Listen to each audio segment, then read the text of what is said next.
কি সুন্দর একটা মিল। স্বরেও আমরা ছোটবেলা পড়েছি না, অ আ ই, স্বরেও স্বরেয়া রস্ব ই মানে ছোটই।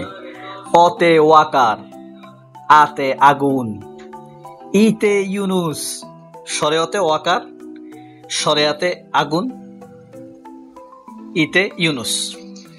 আরেকটা জিনিস তো বলতে হয়, ততে তাইজুল ইসলাম।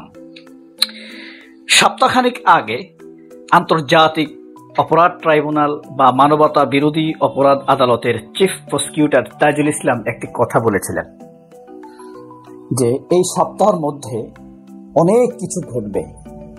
আমরা প্রথমে বুঝতে পারিনি, দেখেন কত কিছু ঘটে গেছে। এই রূপনগরে আগুন লেগেছে, বিমানবন্দরে আগুন লেগেছে, এপিজেডে আগুন লেগেছে, একটিও কিন্তু মৃত্যু ছাড়া ফিরে আসেনি। এই আগুন কে লাগিয়েছে? বর্ষা এখনো আমাদেরকে বিছিয়ে দিচ্ছে। শুকনো যদি শুই, সকালে উঠে দেখি জানালার বাহিরে সব ভেজা। বর্ষা এখনো যায়নি। দুর্গাকে ফেললো মাত্র সেদিন। এরই মধ্যে চৈত্র মাস এখনো আসেনি। তার আগেই আগুনকে স্বাগত জানিয়েছে কারা? আমাদের চোখে অস্থির করে রাখতে চায় কারা? কারা চায় আমরা যেন অপরাধী, গুমগ্রস্ত সেনা অফিসার এবং তাদের পরিবার, দুর্নীতিগ্রস্ত, দুর্নীতির সুবিধাভোগী পরিবারগুলোকে নিয়ে আমরা যেন কথা না বলি। আমরা এখন আগুন নিয়ে কথা বলবো। এই ফাঁকে তারা তাদের কম্প্রোমাইজ করে ফেলবে, হয়তো আসিফ নজরুলকে ভয় দেখিয়ে, নয়তো স্বরাষ্ট্র উপদেষ্টা জেনারেল জাহাঙ্গীরকে ৯/৬ বুঝিয়ে, আর নয়তো তৌহিদ, এটার পুরো নাম কি, খাচ্চর, বাস্টার্ড, হারামখোর, বেয়াদবের বাচ্চা, অসভ্যের জামাই, এটার নাম মনে রাখতে মন চায় না। দেখতে কুত্তার মতো লাগে আমার কাছে। দেখেন না চেহারা শুয়োরের মতো হয়ে আছে, কোনো শ্রদ্ধা লাগে তারে দেখলে? তার বাপও হারাম খাইছে, তার বউ বাচ্চাও হারাম খাইতেছে, তার ছেলে মেয়েগুলো হারাম খাইতেছে। বদমাইশ, ভারতের বাচ্চা, দুর্গার বাচ্চা। একে লাইটটাই বাইর করে না কেন উপদেষ্টা পরিষদ থেকে? এরা আমাদের বেতন না, এর লজ্জাও না, এখান থেকে যায় না। আসিফ নজরুল একটা, এর লজ্জা লাগে না, এরা এখান থেকে যায় না। যাই হোক, দেখেন এখন আগুন লাগা শুরু হয়েছে।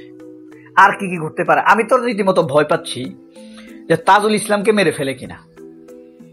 আপনি একটা ধারণা করতে পারেন আর কি কি ঘটনা ঘটবে? আমি একটা ধরন বলি, দেখেন মনে আসে কিনা। এই যে আগুন তো লাগলো, আগুনের পর্ব গেলে কয়েকটি বিভৎস ডাকাতির ঘটনা ঘটবে, বড় বড় কয়েকটি আপনার আততায়ীর হত্যা ঘটবে। এরপরে ঘটবে বিভৎস মৃত্যু। বিভৎস মানে একদম আমাদের শহীদ মুগ্ধকে যেভাবে হত্যা করেছে বিভৎস ভাবে, মাথার খুলি টুলি উড়িয়ে দিয়েছে, এরকম বিভৎস মৃত্যু হবে কয়েকটি, যাতে ইউনূস সরকারকে মানুষ আর মনে মনে পছন্দ করলেও ফিজিক্যালি ভয় পাচ্ছে। ভয়ের কারণে আর ভরসা করতে পারছে না। আপনি যত ভালো মানুষে হন না কেন, আপনি ভিকটিম হিসেবে আপনাকে মানুষ কতদিন পছন্দ করবে? হ্যাঁ, আর মানুষ তো ফাইনালি ভরসা চায়, তাই না?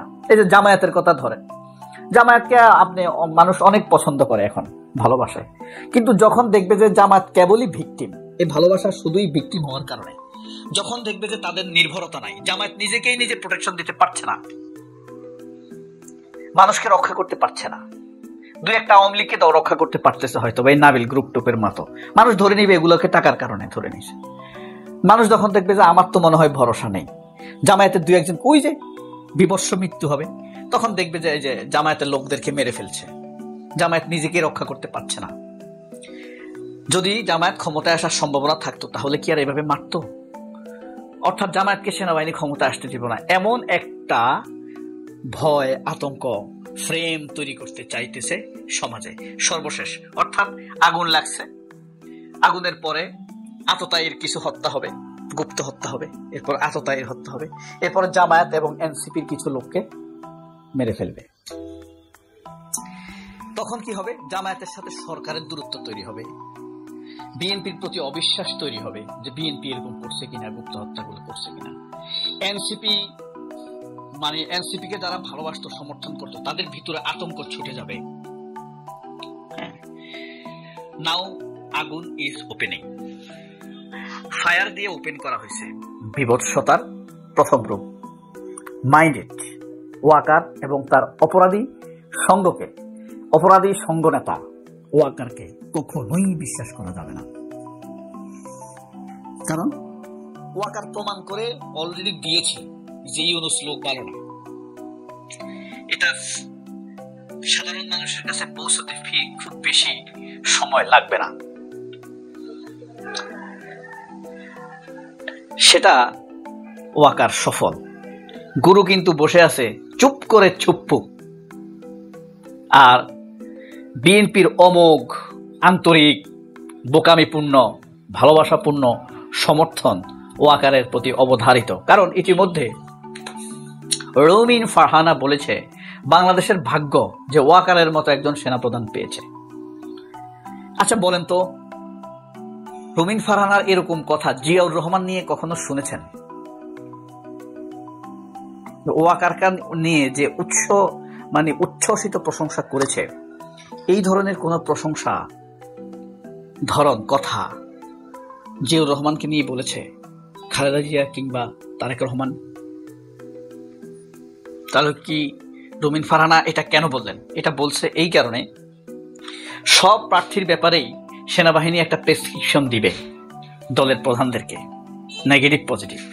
ওয়াকার যদি কারোর ব্যাপারে নেগেটিভ বা এনএসআই বা ডিজিএফআই যদি নেগেটিভ সিদ্ধান্ত দিয়ে বসে, একে নমিনেশন দেওয়া যাবে না, একে নমিনেশন দেওয়া যাবে না, তাহলে কি আর নমিনেশন কথা শুনবে না। নেক্সট ভিডিও কি হবে জানেন? এই এনসিপির পকেটে জুলাই যোদ্ধাদেরকে দখলে করেছে এনসিপি, দুই দিকে হাত। নেক্সট ভিডিও আসছে, অপেক্ষা থাকবেন।